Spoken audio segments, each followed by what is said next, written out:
నాకు 2 చెవుల్లోనూ అప్పట్లో హోల్స్ ఉన్నాయి 2 చెవుల్లోనూ. దాని మూలాన ఏంటంటే ప్రాబ్లమ్స్ వచ్చేవి. పస్ ఫామ్ అవ్వడం, అది రివ్యూస్ అవి చూసుకుని హాస్పిటల్ మంచిదని చెప్పి ఇంట్రడ్యూస్ చేయడమే డాక్టర్ గ్రీష్మ గారి దగ్గరికి వచ్చాం. అప్పటి నుంచి నాకు ఆవిడ ఒక చెవి సర్జరీ చేసుకోమ్మా అని ఒక చెవి చేశారు. అక్కడి నుంచి నార్మలే నాకు చెవి.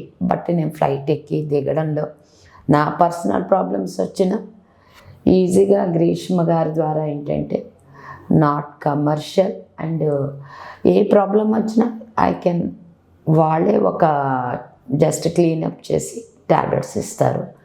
బట్ సర్జరీ సక్సెస్ అయింది కనుక నేను మూవ్ అవ్వగలుగుతున్నాను.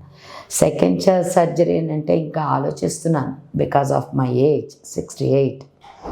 బట్ ఏంటంటే ఉన్న చెవితోటి 2 చెవులుకి నాకు ప్రాబ్లమే. కానీ ఇక్కడికి వస్తే నా ప్రాబ్లం ఈవెన్ బీపీ దగ్గర నుంచి ఆవిడ మానిటర్ చేసి నన్ను ఒక నార్మల్ పేషెంట్గా ఉండదు. ఇక్కడికి వస్తే ఒక సెక్యూర్డ్గా ఉంటుంది నాకు ఇక్కడ ఈ డాక్టర్ గారి దగ్గర. వేరే డాక్టర్స్ దగ్గరికి కూడా నేను కంప్లైంట్కి వెళ్ళాను. అంత ఈజీగా ఈ సర్జరీ సక్సెస్ అయింది.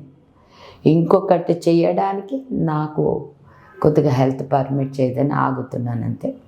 బట్ గ్రీష్మ గారి ద్వారా నాకు ఇది సక్సెస్ అయిందని చెప్పచ్చు. 2 చెవులు every 6 monthsకి వచ్చేసరి cleanup చేయించుకుంటాను.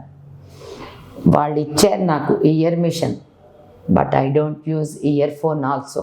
I can manage myself. అంటే నా మీద నాకు కాన్ఫిడెన్స్, ఈ చెవితో నేను చేయగలను. సక్సెస్ అయింది నా surgery. Credit goes to Greeshma doctor గారమ్మ.